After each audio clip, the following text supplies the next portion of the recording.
And to details, President Abdel Fattah el-Sisi received a message from his South Sudanese counterpart, Salva Kiir, on Thursday. The message was delivered by the South Sudanese Security Affairs Presidential Advisor during his talks with President el-Sisi in the attendance of Major General Abbas Kamel, Chief of General Intelligence. Presidential spokesman Ambassador Bassam Radi said the message included a review of the latest developments of the peace process in South Sudan, in addition to a number of regional and international issues of mutual concern.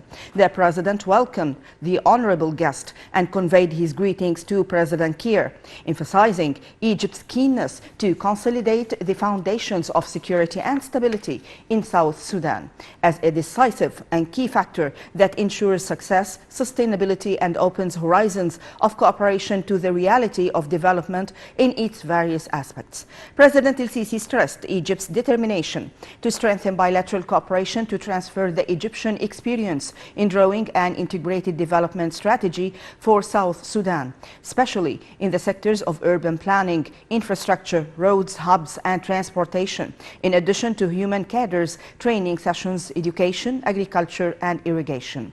For his part, the South Sudanese official expressed his appreciation to Egypt, its leadership and people, and valued the continued development in bilateral ties in various domains, expressing his country's eagerness to benefit from Egyptian experiences.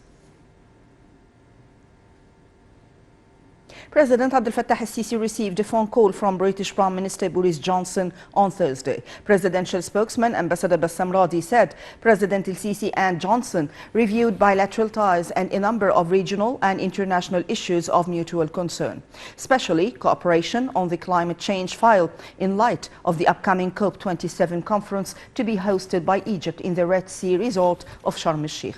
Next, President el-Sisi hailed efforts exerted by the British Premier during his tenure to make a tangible development in the overall bilateral ties in all spheres, and said he is looking forward to continuing joint efforts to enhance bilateral ties during the coming stage.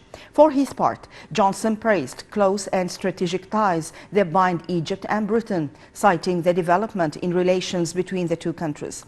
He emphasized that Egypt, under the leadership of President el-Sisi, is an important partner to Britain in the Middle East and Mediterranean regions and the African continent. The UK Premier expressed his keenness on supporting ambitious actions undertaken by Egypt in pursuit of inclusive development, especially in increasing investments, transferring experience, technology, and localizing industry.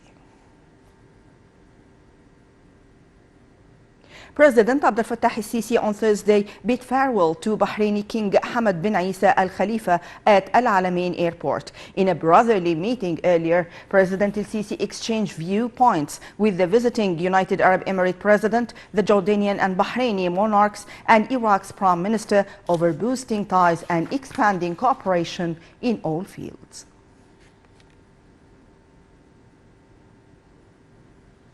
Prime Minister Dr. Mustafa Madbouli chaired a cabinet meeting in New Al Alamein city aimed to discuss a number of economic and social files on Thursday. The meeting also tackled the latest developments on the global arena. Details.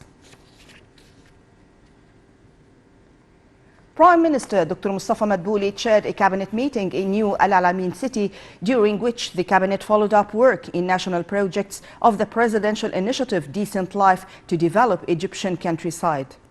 Moreover, the meeting tackled the meeting held by President Abdel Fattah el-Sisi with kings of Bahrain and Jordan, President of United Arab Emirates, and Iraqi Prime Minister that focused on boosting Arab cooperation in different fields and underscored historical ties between Egypt and Arab countries. Following the cabinet meeting, Madbouli held a press conference during which he asserted the strength of the state's economy and its ability to face current challenges, saying that the national reserve for current fiscal year has reached about £130 billion. Madbouli reiterated that President el-Sisi directed to increase subsidy cards by £100 for 37 million citizens who will benefit from it. The Premier said that measures taken upon President Abdel Fattah el-Sisi's directives for spending an exceptional social protection package. The Ministers of Supply and Solidarity addressed the press conference where they reviewed the latest developments of their ministers.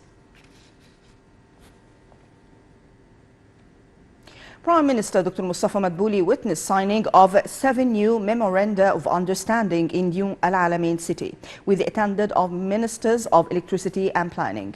The agreements stipulate implementing projects of industrial complexes for producing green hydrogen inside the industrial zone in Al Ain al-Sukhna. The agreements were signed among a number of governmental entities represented by New and Renewable Energy Authority, Suez Canal Industrial Zone Public Authority, Egyptian Electricity Transmission Company and the Sovereign Fund of Egypt, as well as 7 companies and leading global corporations in the field of new and renewable energy production.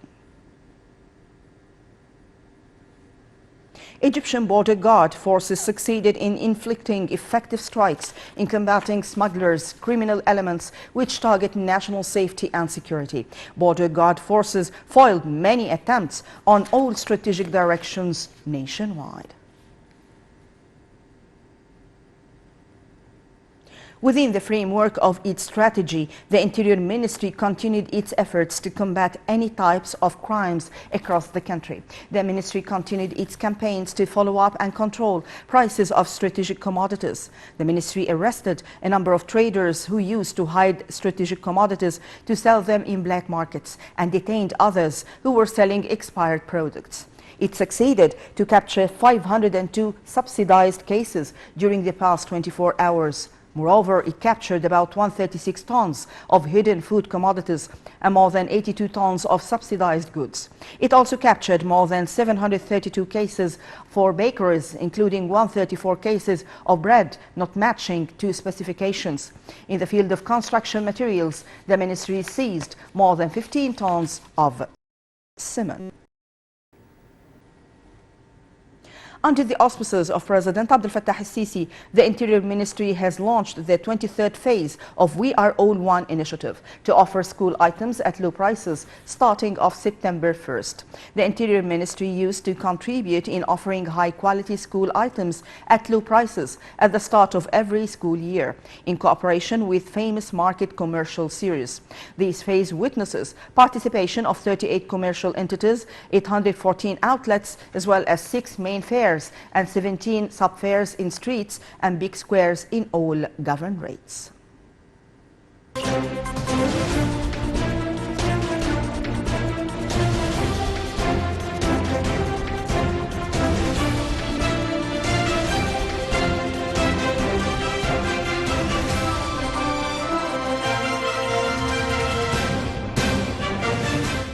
And to details. Prime Minister Dr. Mustafa Madbouli met with head of Suez Canal Economic Zone Authority, Walid Gamal al-Din. During the meeting, Gamal al-Din affirmed that the authority is going forward, implementing its strategy for the years from 2020 till 2025. He reviewed the authority's vision during the coming period and its marketing plan to attract more investments and to localize industries and technologies, as well as to upgrade the infrastructure of ports and industrial zones according to the international standards. He announced a number of projects in the green fuel sector and several agreements which will be signed with investors on the sidelines of the upcoming COP27. Egypt's stock market indices collectively gained £10.4 billion, being bolstered by purchasing operations by Arab and foreign investors. The main EGX 30 index soared 1.8%. The small and medium EGX 70 index soared 2.17%. The more expanded EGX 100 index soared 2.24%. The overall transactions and dealings within the session reached £1.9 billion.